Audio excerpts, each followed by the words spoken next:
ഒരു മനുഷ്യനക്ക് പിഴവുകൾ ഇങ്ങനെ എപ്പോഴും അധികരിക്കാൻ, എപ്പോഴും പിഴവുകൾ വരാൻ. എന്നാൽ കല്ല ഹയാഉഹു, അവൻ്റെ ലജ്ജ ചുരുങ്ങും. ലജ്ജ ഉണ്ടാവില്ല അവൻ, അങ്ങനെ കുറഞ്ഞു. ലജ്ജ വേണം മനുഷ്യനായിട്ട് ജീവിക്കണമെങ്കിൽ, അത് നഷ്ടപ്പെടും. അവൻ കല്ല ഹയാഉഹു കല്ല വറഉഹു, ഒരു മനുഷ്യനക്ക് തീരെ ലജ്ജല്ലേ, ഒന്നിനൊരു ലജ്ജല്ല അവൻക്ക്. അങ്ങനെ ഇല്ല എങ്കിൽ കല്ല വറഉഹു, അവൻ്റെ സൂക്ഷ്മത നഷ്ടപ്പെടും.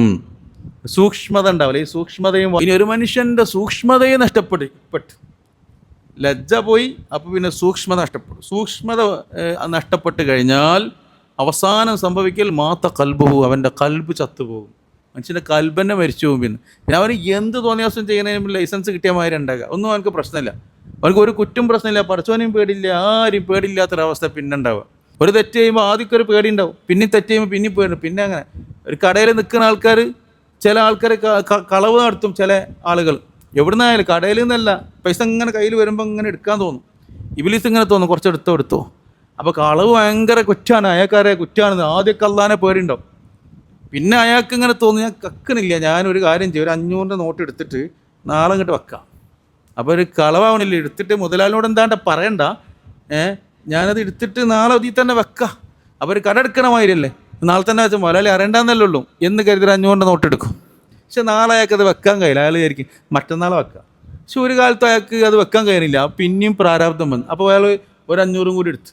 അപ്പോൾ ആദ്യത്തെ ആ ഭയമൊന്നും പിന്നെ അയക്കില്ല. രണ്ടാമത്തെ 500 എടുക്കുമ്പോൾ ഞാൻ ഇപ്പം അപ്പം എന്താ തോന്നുക അറിയോ, ഇന്നാളിപ്പോൾ ഒരു 500 എടുത്തതല്ലേ, ഇനിയിപ്പോൾ ഒന്നും കൂടിയല്ലേ കിടക്കട്ടെ, അപ്പോൾ ഒരു 500 കൂടി എടുത്തു.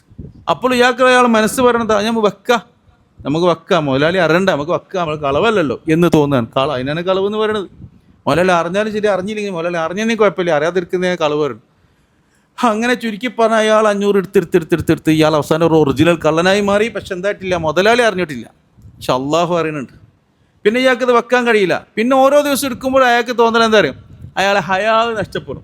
ഒരു മോശം നിങ്ങൾ എടുക്കാൻ പാടില്ലല്ലോ, എടുക്കുന്നത് ശരിയല്ലല്ലോ, കക്കുന്നത് ശരിയല്ലല്ലോ എന്നുള്ളൊരു ചിന്ത അയാളൊന്ന് പോകാതാണ്. കല്ല ഹയാ ഓഹു, ഹയാ നീങ്ങിയാൽ കല്ല വറഹു, അവൻ്റെ വറ ഇല്ലാതെ സൂക്ഷ്മത നഷ്ടപ്പെടും. നമ്മൾ നേരത്തെ പഠിച്ചു. പിന്നെ അവർക്ക് സൂക്ഷ്മത സാധനം ഇല്ല, രണ്ടും പോയി. അങ്ങനെ സൂക്ഷ്മതയും പോയി കഴിഞ്ഞാൽ മാത്ത കൽബുഹു, അവൻ്റെ കൽബ് ചത്ത് മരവിച്ച് അവൻ ഒറിജിനൽ നല്ല ക്ലാരിറ്റി ഉള്ള കള്ളനായി മാറി.